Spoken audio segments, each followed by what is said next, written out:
Silenced by Arlo Pignotti. What happened to music?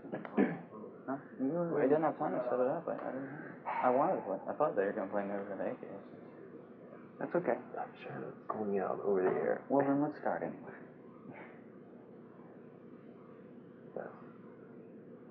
Ta-da! Ray Blevins. Go ahead. Go ahead. Move on.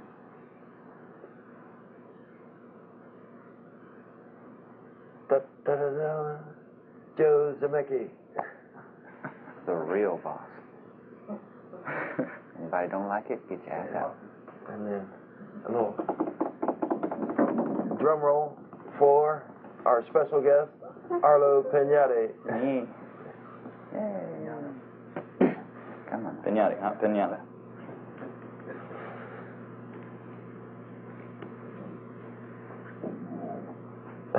What? That didn't. We don't know what that's going to be. Poor Donnie. And welcome to the Atheist Experience.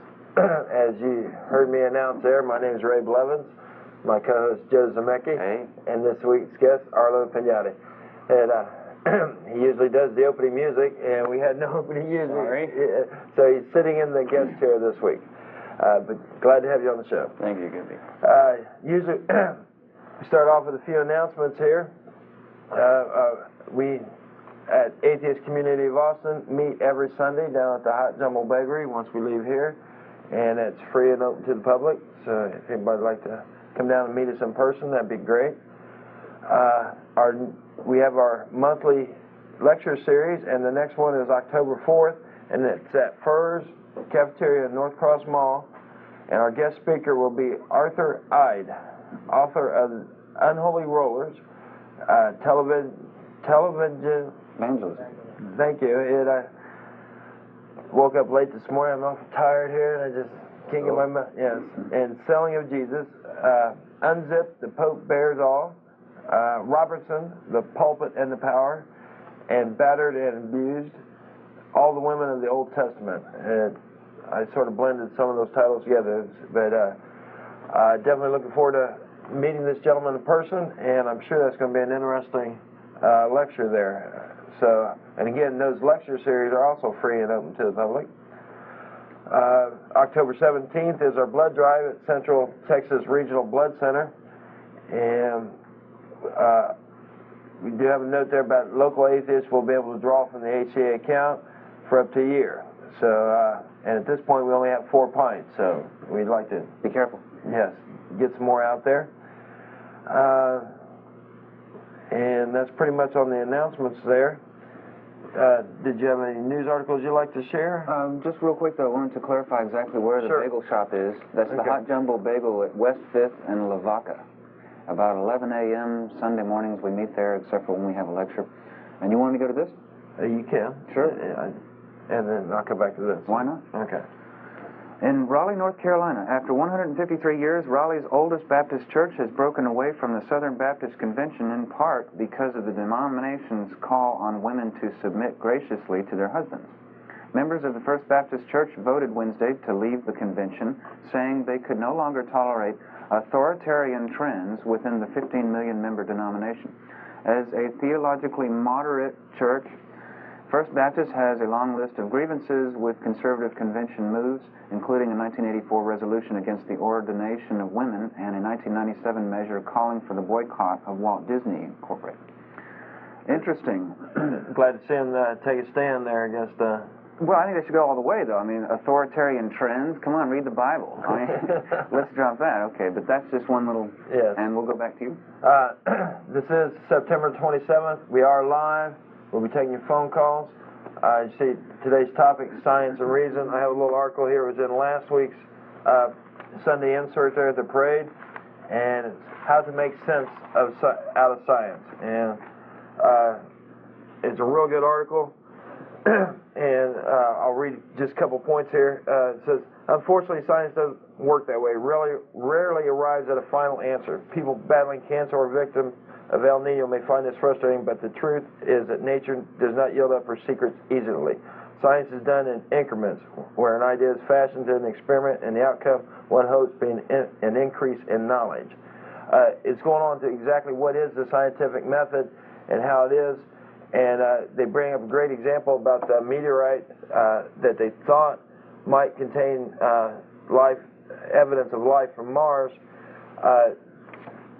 It shows how they published the article, they put it out there for the rest of the science to review their science and come into their own conclusions, and quite a few of them has concluded that the evidence of life was actually contamination there on the Antarctic ice. Darn. But it goes on to say, was this a failure of science? No, this is actually the way science was supposed to be. And like I said, it's a really good article. And that brings us over to Arlo and science, and he brings in this week's book review. Normally I wouldn't do a book this popular. This is a very important book. Stephen Hawking is the author of A Brief History of Time. And let's try to get it over the words here. Okay. No, don't do that. You can't see the black bar at the bottom of the screen.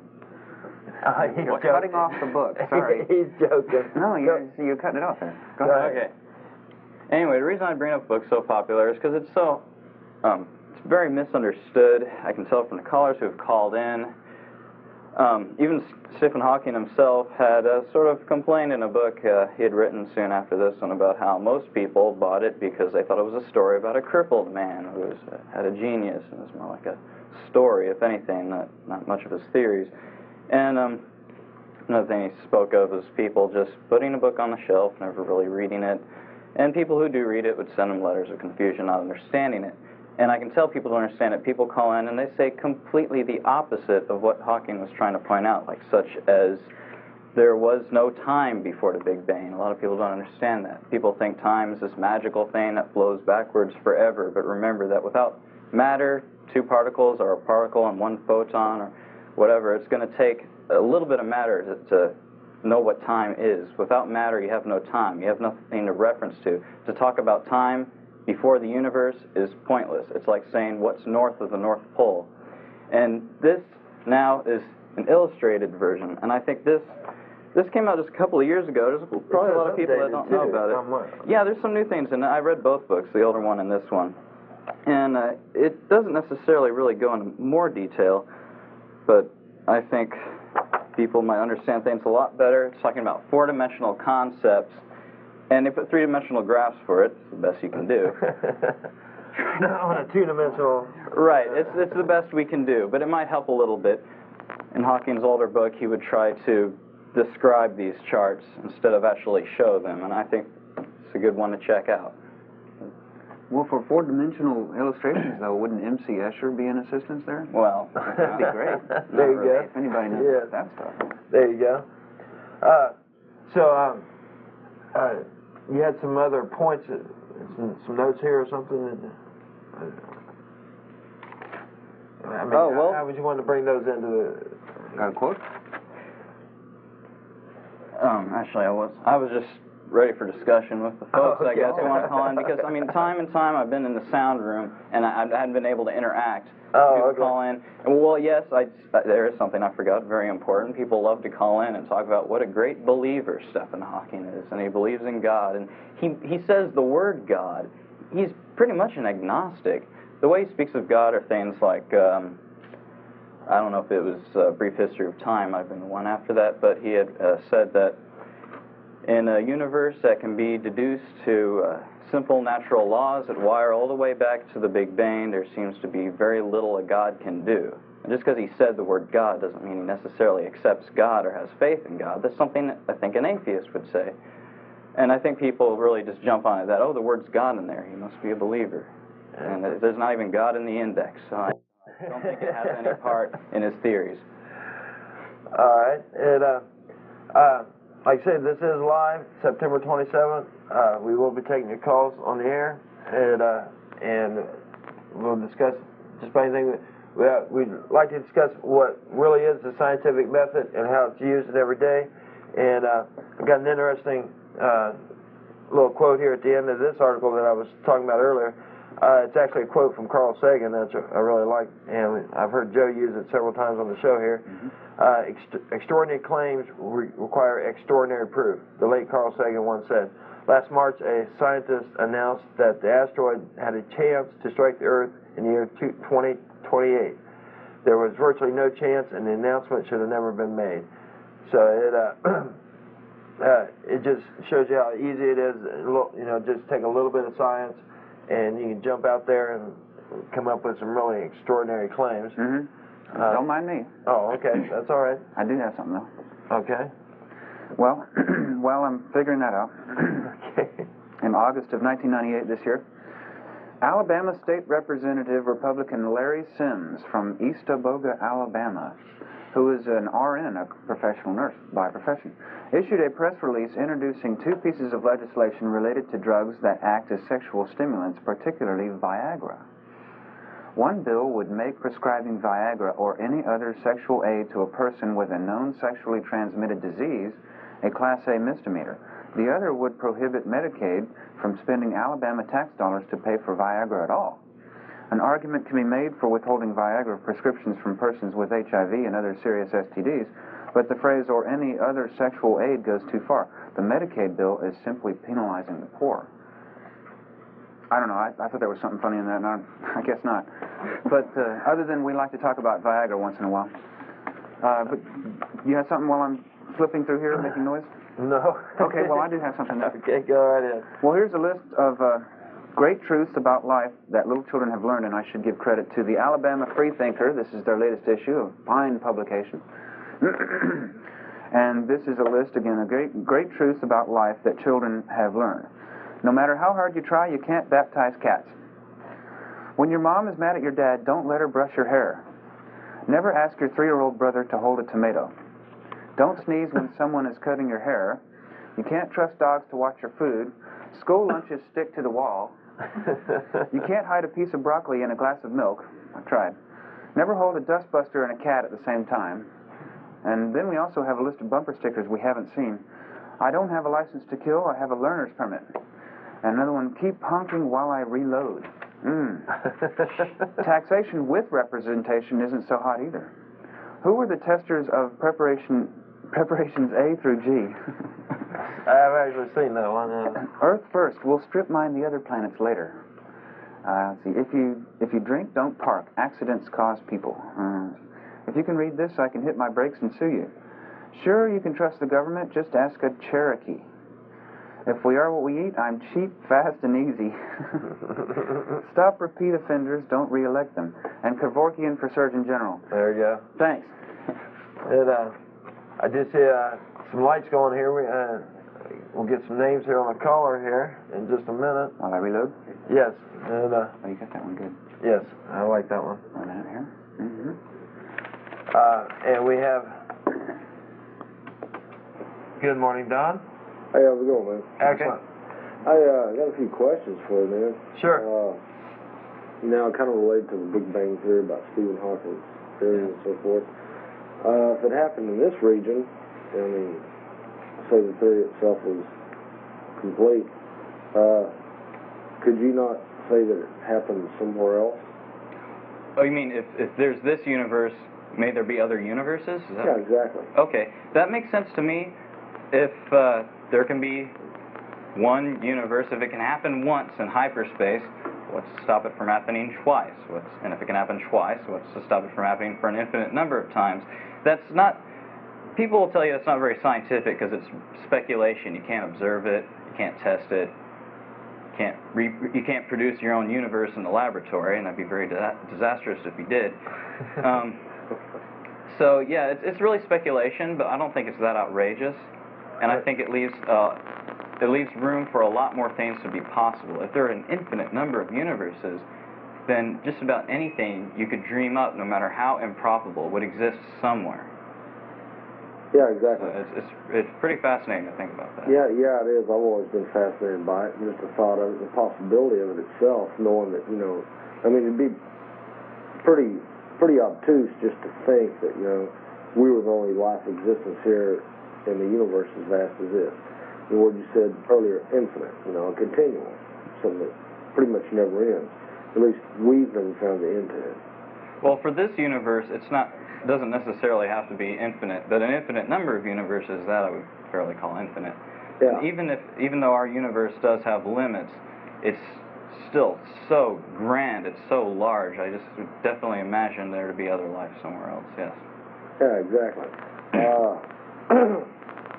Well, and that pretty much that theory right there, you know, I haven't done a whole lot of research or study on it or anything like that. I just haven't really been that involved in it.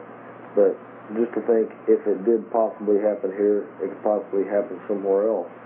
And what do you think about the UFO deal? Well, all UFO means is we don't know what it is. It's a flying object in the sky, unidentified.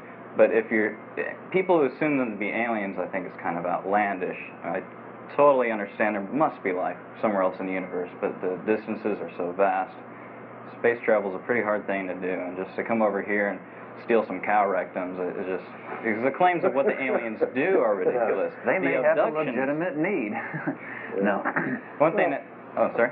Okay, man, appreciate it. Thanks a lot. All right, you have a good day. One thing I wanted to mention. Sure, go right ahead. The abductees, one thing a skeptic had pointed out on the Discovery Channel, I thought was quite amusing, is that it's like they're so cruel as to snatch you from your bed and to torture you and to force you to have sex with aliens and anal probe you and to dissect you. They do all these mean, horrible things to you while you're conscious. And then they're so nice as to tuck you back in bed. and I see what you're saying, yeah. And then put you back to sleep. Yes. I don't think so. That's an interesting point there. Let's go on down the line to Brad. Yes. Good morning. Hi. Hi. Hi, guys. Oh, okay, I'm on. All right. First off, I'd like to say it's a great experience. Thank you. My comment is, I'm curious. You know, I think. Okay, look. I grew up in type religious family. I brought up, went to Wednesday school, Sunday school, type background, you know, right. church-going person, so to speak. Okay. Well, I agree you can cut down, microscope the Bible, just like you can anything else on this earth, or anything else. The thing remains, though, that we're alive and living, and my question is when you're asleep, you don't even know you're there. So, okay, so to speak, hope comes from what I've learned came from the Bible and God or Jesus Christ, etc. So my point is that it's like if you live this life as a person who evolved from an ape or evolution, whatever, we're just giant amoebas floating around. Okay, when you die, it's like if there's nothing after this life, then okay. The question is, what is the point? What isn't the point yet? If there's no hope, I find there's plenty of hope. I enjoy each and every day that I have because I know this is all I'm going to have. I live for the moment today, and I'm an optimist. Each morning, it's a new day for me to get out there and improve myself, and hopefully improve my people that I interact with each and every day. To what end? To make the Austin and the United States and each and every person I meet a better place. Great. That's cool. Thank you. Thank you. Still, though, I can't help but think, if this life isn't worth living and there's no hope towards the future after you're even dead, it's like, why are we even here? It's not. Why do you equate the hope part with the afterlife part?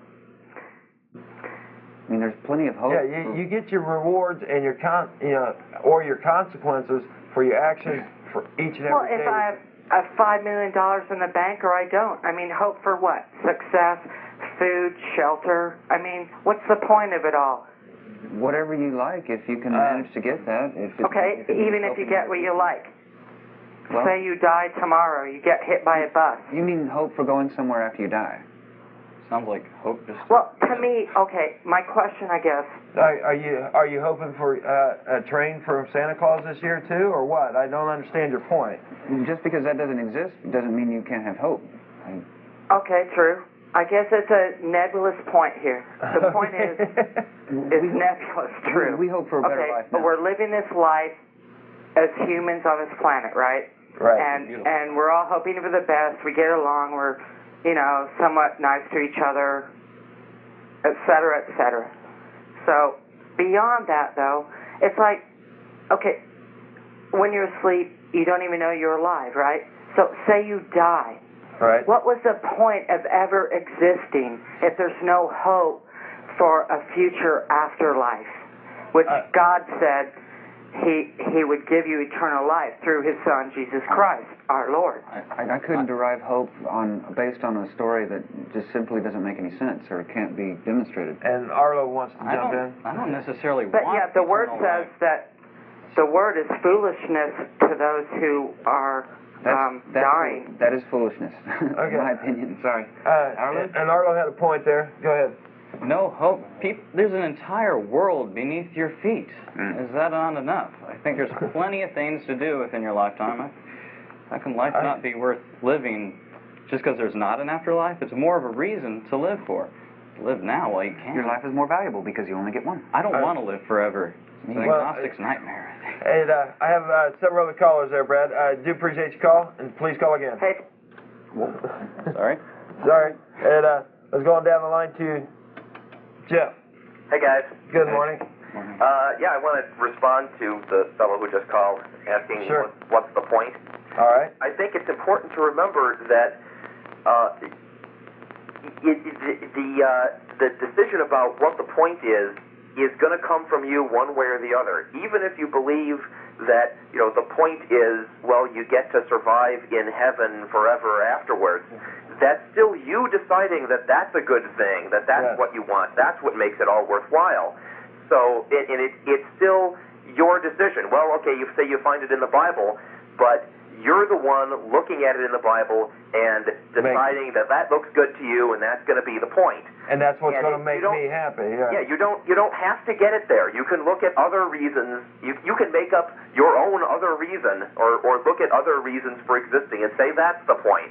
One is as good as the other, unless you assume, of course, that there's a God. So the reason that's listed in the Bible is the only good one. And that gets back to the question of whether there's God or not, and we can talk about that later. Okay. Thanks. I do appreciate your comments there. You have a good day. Without this fairy tale being taught Right. to children, people would find better things to hope for. Yes. It's something I've always said is, why is nature not good enough that a person has to create a supernatural to hope for and aspire to? But what I decided, though, is instead of doing that, let's just do what Discovery Channel says, explore your world. Because the more you look, the more beauty you'll find in the world, I think. Yes. Absolutely. A magnificent sunrise this morning. Oh, yeah. Yes. Beautiful. And it just blows me away when people think that they're so vain that they think that's the only reason they made that sunrise is just so some human here on Earth could sit there and enjoy it. And that just blows me away. And yet that's not enough. It's still not enough. Gotta Okay. have more. Greedy, greedy, greedy. Let's go on down to Bill. Good morning. Good morning, Bill. Question, where do atheists derive their sense of absolute or base morality? Each of us come at that point from a different aspect, but mostly, through your own upbringing and your own desire to be a useful contributor to the society.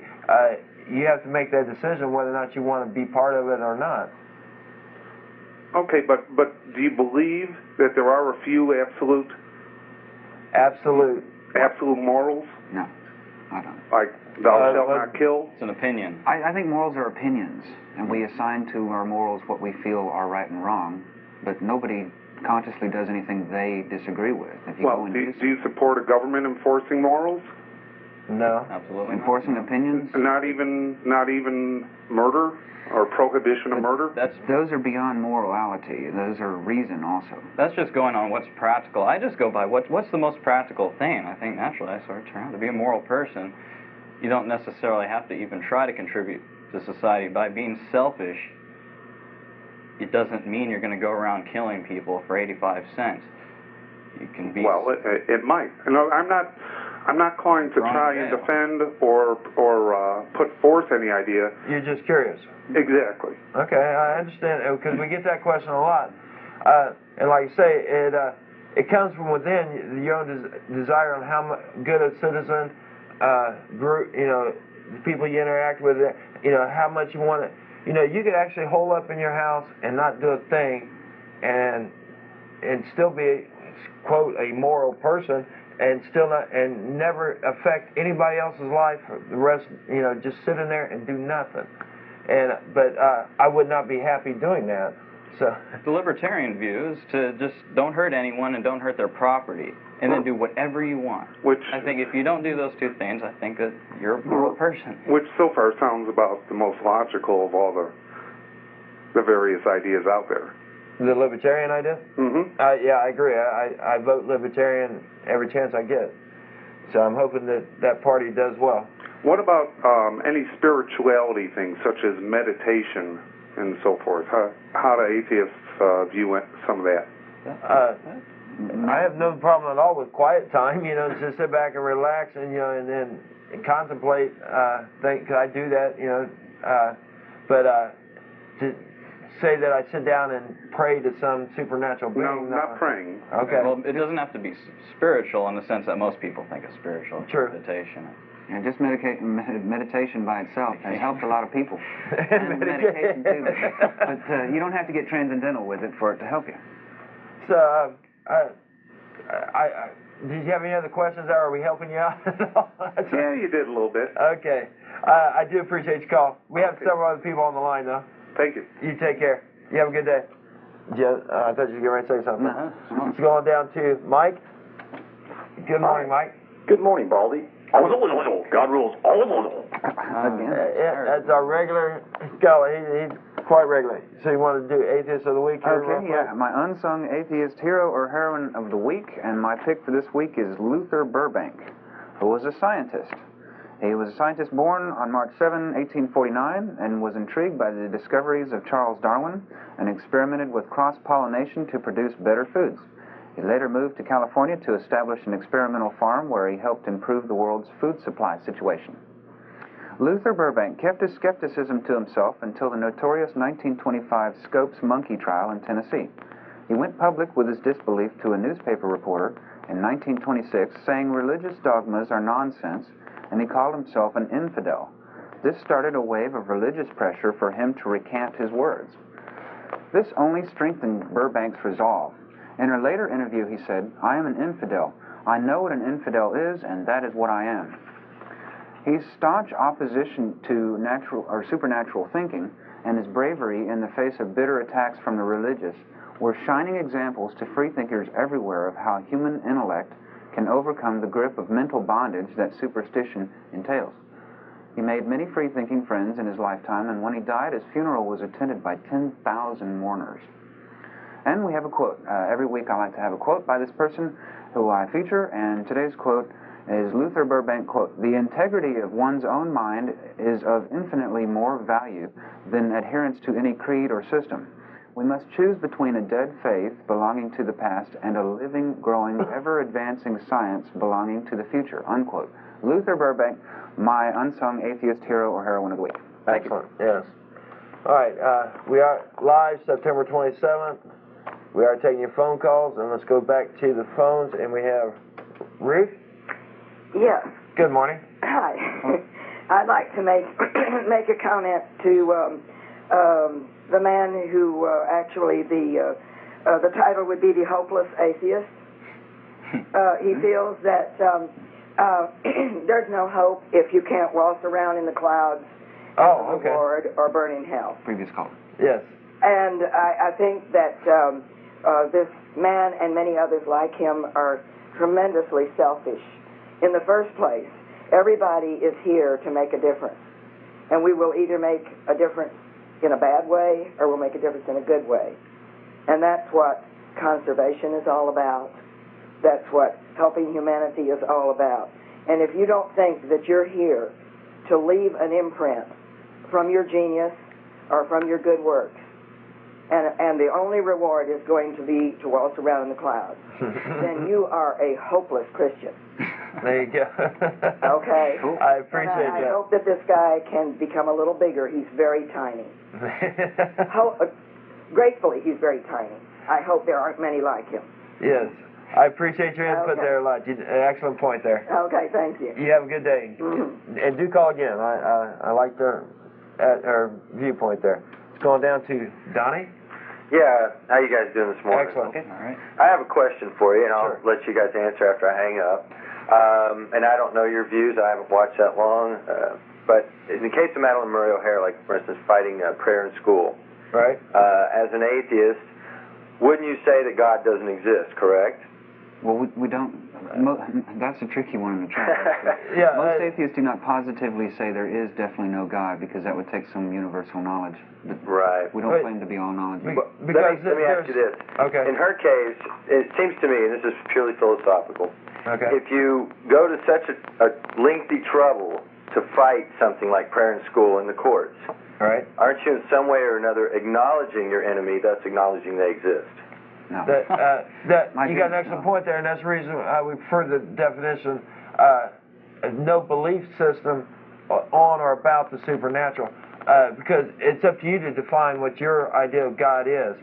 There are so many definitions of what, quote, a God is, that it's up to you to define, and then if your definition falls into our definition of supernatural, then you're right, we don't believe in your God. But I have no idea what you mean when you say the word God. Right, I understand. Well, I appreciate it. That was actually more than I expected. So, Okay. thanks a lot. Thank you. You have a good day.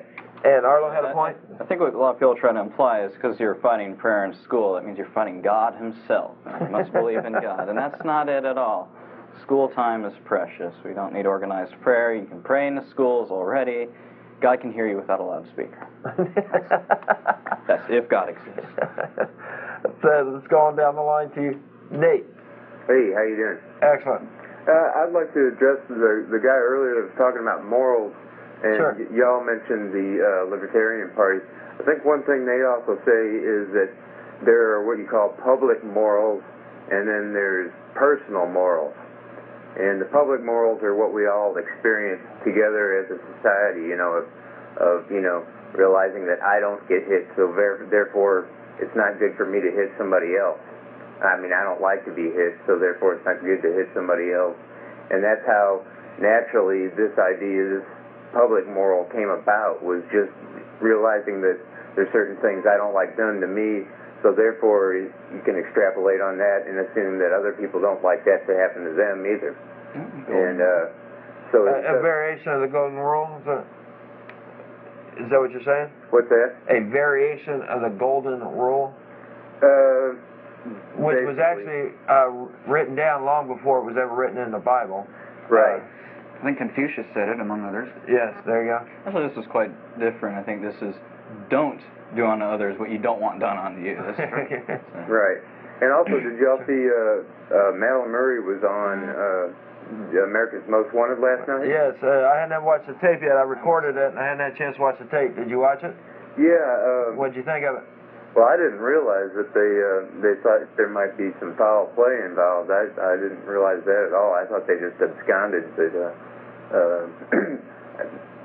yeah, apparently. So was there any shots of Austin? I my understand didn't they come to Austin and do some Oh yeah, it was Lucky Severson, and he was doing the interview, and it was pretty interesting. A lot of stuff I didn't know about it.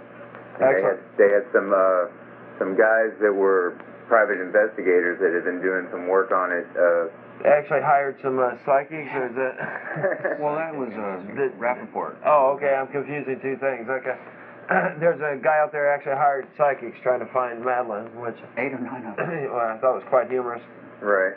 Anyway, I just thought I'd bring that up. I heard somebody brought it, Madeline earlier. I appreciate that. All right. You take care. Thank you. I'm getting ready to go to Lori here on line 1. I still have 4 flashing, by the way, Keith. Oh, I'm sorry. Lori? Hi. Good morning. Good morning. I'm trying to find out the definition, your definition, but it's the difference between agnostic and atheist, because from what I hear, you're saying, oh, there might be a God, your definition, my definition. That's being an agnostic, and I want to hear. I understand what you're saying there. The reason I put it, I have not found a definition of God that would fit. So you're right. So you're an agnostic and not an atheist. No, and let me finish. So you're right.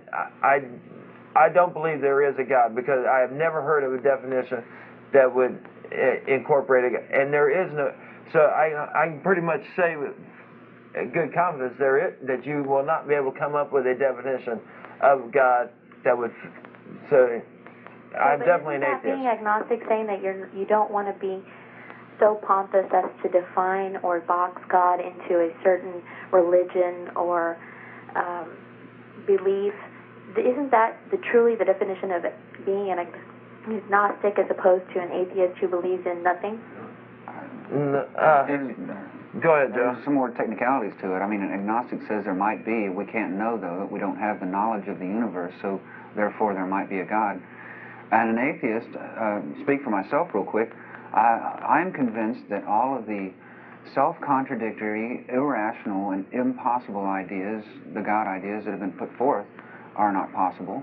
And so therefore I say a God that has been discussed previously does not exist, because all of the gods that have been discussed previously are self-contradictory and impossible and irrational, and since they haven't been fully defined in the first place, I can say with confidence something that hasn't been defined or found or is even close to rationality could not exist, and therefore there's no God. But that's the atheist. How can you define something that you can't see, therefore, implying just a lack of faith? Invisible things look very much like things that don't exist. So you can have a hard time defining. You cannot see the wind. There's other ways to go there. Wind can push something that you can see. Good enough. So there's evidence of the wind, yes, and even though you can't see it, and there's evidence of radio waves. We can't see radio waves. Exactly. But the whole point is, if I include the statement "there is no God" in my definition of atheist, then that is lending credence to the definition of God, and so I'm stepping back and saying that I have no beliefs in or about the supernatural. I like. And Arlo's. That's what I mentioned is people who don't say. You might want to point out that if you can't say it, you're 100% chance sure there's not a God, you might want to call him an agnostic. But someone who is 50-50, not knowing whether there's a God or not, is very, very, very different from a person who's 99.99999% sure that there is no God. These are people that see it as extremely obvious, and these are people that live as there is no God. I think about God all the time.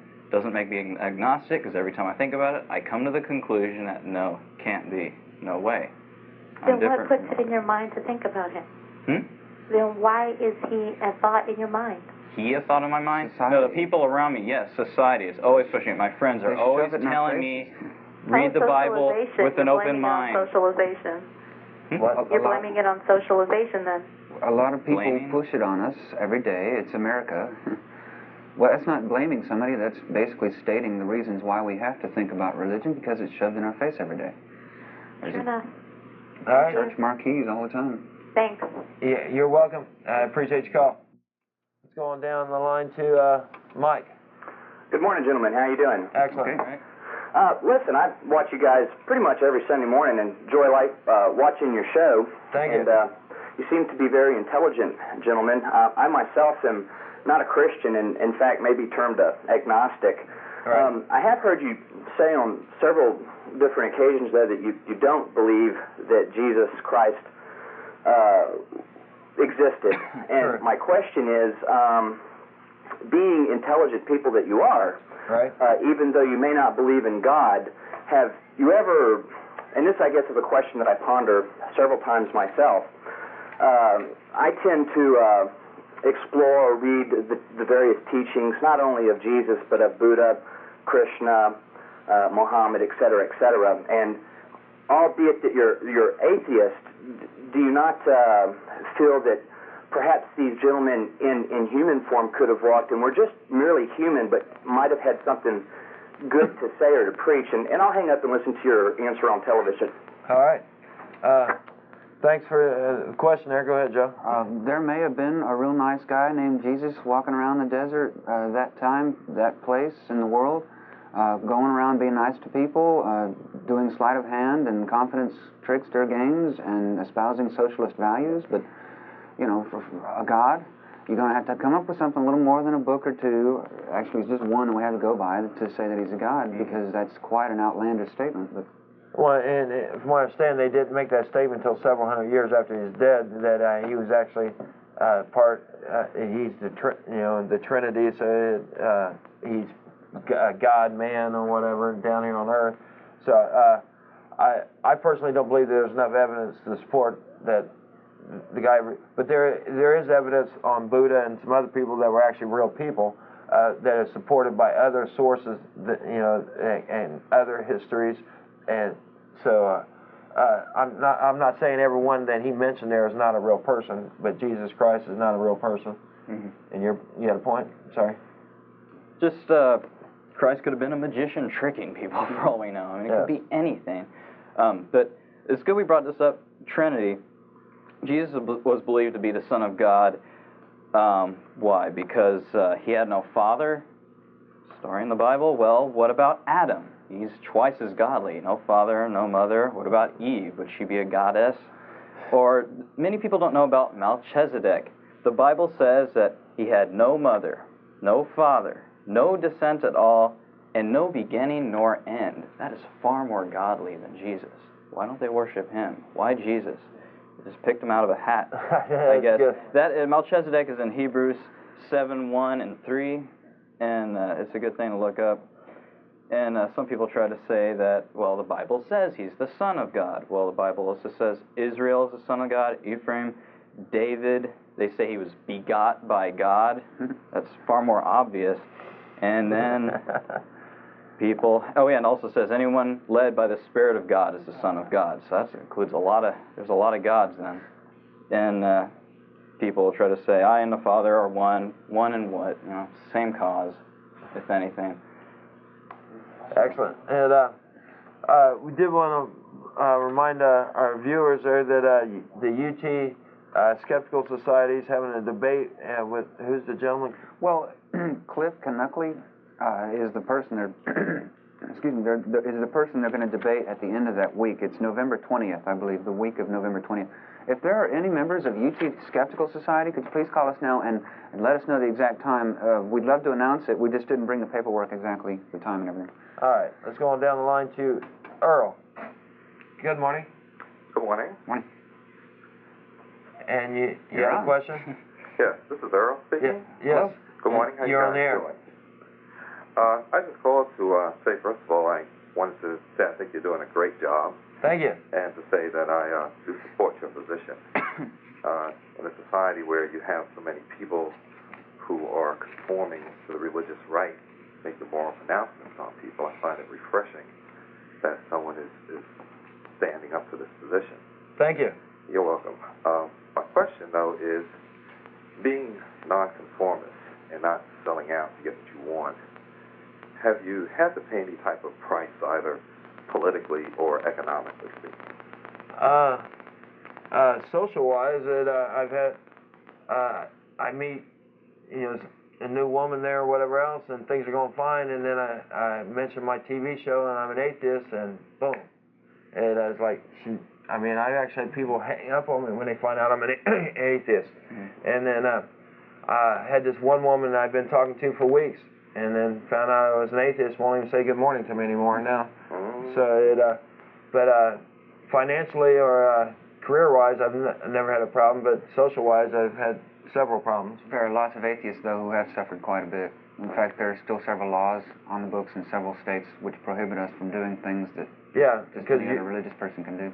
They actually have laws that prohibit you from doing certain things? In several states, it's illegal for us to serve on a jury or to give testimony in court and to become a notary public. That was a big case on the East Coast. There was a big case which one of our people at AA won, and you have to fight them state by state, though, because they didn't affect other cases in other states. But there's lots of laws like that. Well, that educates me. But anyway, that's my question and comment. You guys hang in there, okay? I appreciate it. You're You doing take great. care. Thank you. People told me, you know, if we complain about any mistreatment to atheists, people will say, oh, well, then that's what you get, that's what you deserve. But these are people. It's because people are making it that way. Lightning isn't striking us from God himself, and, you know, nature isn't any less kind to us than a Christian. It's just people. So do me a favor, Keith. I can't see the clock, and I want to make sure. Yeah, thank you. And how we're doing there. Let's go on down to Anthony. Yes. How you Good doing? morning. Yes, I have a comment to make, and I want to ask you a question. Sure. I noticed amongst you guys there's a lot of if or maybe or I don't know amongst you guys. It seems that you guys are unsure. No. And the gentleman on the right, let me finish now. I'll give you ample time to comment. Okay. Okay, the gentleman on the right. Now, what's so hypocritical of him? He'll take the Bible and use it and try to say, well, look, they said there was God and there's a lot of God, but then on the same hand, he's saying there's no God. Now, what about when Marilyn O'Hare disappeared? Now, what was she doing with the Bible in her house? I saw the article in the San Antonio newspaper. Every she had a Bible in her house. It's in our She owned culture. several Bibles, Why would you own a Bible that's considered a myth? so we can know our opposition. But it's a myth, though. It shouldn't matter. If what you say about God is not true and there's no God, why would you spend a lifetime trying to prove that it doesn't There's a lot of people who believe it, and they push it. Yeah, but you don't, though. Well, it's in our government. It affects us. But you don't believe that. So why would you have a book that you know that Because we get the Christians throwing it in our face all the time. Saying we don't know it. And they're basing their whole religion and their whole faith and everything else on that one book. Okay, yeah, they are, but you're not. So why would it affect you if you don't believe it in the first place? It affected us a great deal. Myself personally, it was one of the greatest helps to me becoming an atheist. In fact, a lot of atheists use that one book alone to drive them straight into atheism. Well, let me ask you this. Sure. How many books would it take for it to become true? How many books do you need before something becomes true? Depending on what your claim is. It's more what the claim is, not the book. I could write, 2 + 2 = 5 and print it in 10,000 different books, but it doesn't make it true. But you keep harping on it's just one book. But listen, the thing is, it's just one book. But the problem I have with you guys is this: I noticed that you only quote from the Bible when you want to try to disprove something. So it's almost like you guys are hypocritical. Pointing out contradictions. I was pointing out, I wasn't really saying there are many gods. I'm saying that if you do take this into effect and try to avoid the contradictions, if anything, you're going to get more gods. Obviously, you take it into fact because you just quoted to disprove something. But you can do that with the Bible back and forth. Half the Bible contradicts the other half. But you see what I'm saying? As atheists, listen, I don't want to lose this out here, but as atheists, why would you quote from a book that you don't believe? It doesn't make any sense. It's like, well, I don't believe this book, but I would use it. I would be perfectly happy if we never quoted that book on this show again. But it gets thrown in our face every time. So we have to to defend yourself. I understand. Right. I understand. I would be so happy because I will never use that. I try not. I can't say I. But you can't get around it though. I try not to use that book as a basis for any argument that or any stand that I take. And as atheists, you guys have a job, right? Yeah. When Christmas time come around, you don't go tell your boss there's a separation of church and state when they give you that day off with pay, do you? I volunteer to work that day. Sure. But you volunteer, but you ain't trying to you're not trying to pass laws to make it to where people can't get paid for Christmas. That would be called frivolous right off the bat. Why would it be frivolous if you don't believe that? If you, I honestly believe you're right, and I think the libertarians are going to cut down. We have way too many holiday pay for our federal and state employees. Sorry, guys. And I wish I had the job, man. Some of these guys are getting like 18, 20 days holiday pay. So in other words, you telling me that if they gave you Christmas as a paid holiday, are you going to go to them and tell them, I do not want that money, don't give me that money because it's a Christian holiday, I do not want that money. Is that what you're telling me as an atheist? I've done this before. I've never done that. I will do it again. You're telling me that you gave money back. Is that what you're telling me? I asked about it. I tried to work. No, that wasn't my question. You gave money back. No, I've never. If they're going to give me money for any religious holiday, but it's a Christian holiday. You don't believe in God. Why not pass laws to get it? Tell them that I don't want this money. It's on a Christian holiday. We don't even pass a law to turn that down. But why wouldn't you turn it down if it's a Christian holiday? Remember, it's a Christian holiday, but when you get money on Christmas, you won't give it back. Are you going to give me $100 for Christmas? I'll take your $100. But on Christmas, though, it's a Christian holiday. You should be saying, you should go to your boss and say, look, I don't want this money. It's on them Christmas holiday. Don't give me that money. I don't want it. Okay. Some people sure do if you feel that I'm hypocritical for taking that money, that's your opinion. I don't feel I'm hypocritical for taking that money. So you guys use atheism when it's convenient for you, then? No. That's what it seems. That's on one hand, Christians are wrong. There's no God. But on the other hand, when it comes time for them to dish out that money, you don't hear you talking about, oh, that's a Christian holiday. Don't give me that money. Everybody in my work knows I'm an atheist, whatever else. I tell them, hold on, let me finish, sir. I tell them I will work for them Good Friday. Any religious holiday they want off, I will cover for them. And you get time, overtime? No, I don't. Yes, you do. No, I don't. So are you telling me if they're going to give you a paid holiday and you're going to work for it and they give you a paid holiday and you don't get extra pay for working that day? Is that what you're telling me? There's a principle involved, and you're trying to tell us we wouldn't stick to our guns and principles? I'm really running out of time, and I do appreciate. I would like to come. I wish you guys would sometime have a Christian up there. When you guys. Would you like to be on the show? I would love to be on the show. 471-2911. 2914. Let me get a pen. I said that wrong, didn't I? It's 379. 379. 2911. 2911. That's our voicemail. Call and leave your name and number. Okay, my name is Anthony, so I will be leaving a voicemail. All right, you take care. This is nothing new. We've always spoken of having a church member on the show. I think that's wonderful. Yeah, we'd love to have a Christian on the show. I want to point out something quickly, again. Yeah. When I'm quoting from the Bible, I'm trying to get Christians to read the Bible. Christians are only hearing what they learn in church, and they're only reading their one or two selected passages. Good point. Read the thing straight through if it's the Word of God. Go for it. It can't hurt. Let's go on down to Greg. Yes, it's kind of ironic that Christians would call you and say, and they are angry with you because you choose to be atheist. Mm-hmm. Right. If you read part of the Bible that talks about love, they are supposed to love everyone. They're not supposed to be angry with you because you're atheist. Excellent point. Because we love all the Christians out there, and you shouldn't be oppressed because not being able to be a notary, not be able to be on a jury because you're Christian. Because we won't swear on the Bible.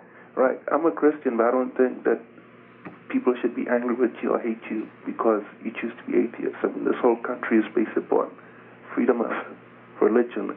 That's your religion. Excellent point. You have that right to do that. People shouldn't be upset with you for it. I'm a Christian. I know that there's a God, but I would teach my kid to believe that God is make-believe because I don't believe that. But on the other hand, I don't think people should be oppressed for their beliefs. That's what we escape. I understand what you're saying. This country was formed from Europe. How do you, as a Christian, explain all the difficulty, all the complexities in life, biology, how difficult, how much thought that it takes to... Whoops. I didn't do that, caller. I'm sorry. Lost monitor? We lost something there. Let's try to go to... Monitor went out. Let's go to John. John? Hello? I don't know what happened, caller there. Sorry. Go ahead, John. We're running out of time. My name's not John, but I had a... Oh, Abe. My name's Gabe. Yeah. Gabe. Oh, yeah, I'm sorry. Go ahead. I had a comment on what the other guy said about the laws benefiting atheists, as far as the pay goes and everything. Sure. That's kind of I don't know what the word would be for it, but nitpicking. I think that's really kind of a misstatement there insofar as, there's a lot of laws within the United States, Bill of Rights, and a lot of laws in general that are just oriented around, the capitalistic, nation that we have and around Christianity itself. And I was just wondering how y'all felt on that, because I feel like that Christianity is really all about capitalism, and you have holidays which, are, maybe not made, but possibly, out there just to get people to spend a lot of money. Billions of dollars, taxes, revenues are, made from Christmas and holidays each year, within our nation and within the world in general. So one of the richest... Y'all's comments on that. One of the richest organizations out there is the Catholics, and the Mormons are right up there, too. They're just a money-making machine. Yeah, I mean, you have there's a lot of power there, it seems like, as far as like, tell this person to invest in this stock and tell this person to invest in, this, business or whatever, there's a lot of power up there, you know what I mean? And it seems like that, a lot, at least as far as the Mormons go, I have that, point of view. I was taught a little Mormonism in my day, but, it's like that they tell people, you should give tithing. If you don't do tithing, you're wrong, you know what I mean? And I think that's just because, and I just want to say that I appreciate what y'all are doing. This is really, Thank you. And I'm running out of time, so I got to go. Go ahead. Take care. Bye-bye. Arlo had a point? Well, yeah, you had mentioned that atheists are benefiting from the religious holidays. Well, everybody's benefiting from the religious holidays. Yeah, that's true. Not just because we're not religious doesn't mean we get any more this big kick out of it. They're pushing it on us. All right, let's go on down to John. No, I think it's Charlie. All right, Charlie. I've listened to y'all's program. I enjoyed the conversation you had with the other guy about the Christian holiday, about Christmas, but it's not a Christian holiday. It was originally a pagan holiday. Good point. Thank you. The winter solstice. Right, the winter solstice. Also, as far as the government is concerned, that's not a Christian holiday. Separation of church and state. So that holiday just happens to fall there. Is how the government put it. Well, a lot of companies are going with they give you a floating day so you can cover, because that way they don't have to pick one religious holiday. And I'd much rather see them do that, where you had your own floating day, and if your religion takes off the first Monday of every April, then that's your religion. You'd have it, but you don't have to force the whole country to take that day off. Yeah, my corporation does the same thing. They have personal holidays. There you go. And the only thing I'd like to point out is I just think it's a real shame how Christianity has lost their connection with nature. Good point. It just seems that here all these people are these Christians saying that pollution is just fine as long as it benefits me. One thing that really shocks me is they consider environmentalists pagans. Some of them, I mean, of course, but like people like I think it was probably Pat Robertson. They treat it like a cult if you care too much about the environment, because they say it's worshiping the earth goddess if you care about your environment. Yeah. That's scary. That's very bad. That's Thank you very much. Thank you, yes. And I'm running out of time here. We're down to 2.5 minutes. Let's go. David? Yeah, this is addressed to some callers earlier saying that about the decision made in '63 to take prayer out of school. Right. One, prayer wasn't taken out of school. Individuals can pray if they want to. It was the mandatory recitation of prayer every day that was taken out, because this was being done over the objections of atheists, Jews, Hindus, Muslims, and everybody else. And as far as the religious holidays in this country, actually the only religious holidays in this country that so-called everybody has off, or that are like accepted holidays, are Christian holidays. And the holiday that we now call Christmas was actually being celebrated for thousands of years before Christianity came along, and Pope, who was it, Gregory or Constantine, basically co-opted it. Good point. And turned it into a Christian holiday. And as far as the caller who says, well, how come you bring up the Bible all the time? Well, the thing is, I'd like to have just one's all I ask for, conversation with a Christian of a philosophical nature without them arbitrarily bringing up the Bible every time. Yes. And I'm down to a minute. I got to go. All right. Thanks. Excellent input, though, and we appreciate that. It's going down. Steve, I'm down to a minute. Oh, brother. I can't say too much in a minute. All right. I just became a Christian, but I just wanted to tell you guys, in love, man, that if you think there is no heaven, you better be right. And if you get besides that oversized bench and oversized gavel when it's time for, you're giving me details now about what heaven's going to look like. What are you going to say, what you're going to say. Thank you. All right. Take care. What? He's giving us details on what heaven's going to look like. Why does it have to be an oversized bench and gavel? Why not a big banana or something? Diane? Yes, I have a question. Quickly. Okay, I don't understand your hypocrisy. If you have an ethics of life and you have an ethics of moral standards that eliminates any kind of belief in God, how Bye, can you Austin. be so We got to go. disrespectful for Sorry. other You're free to believe in what you want.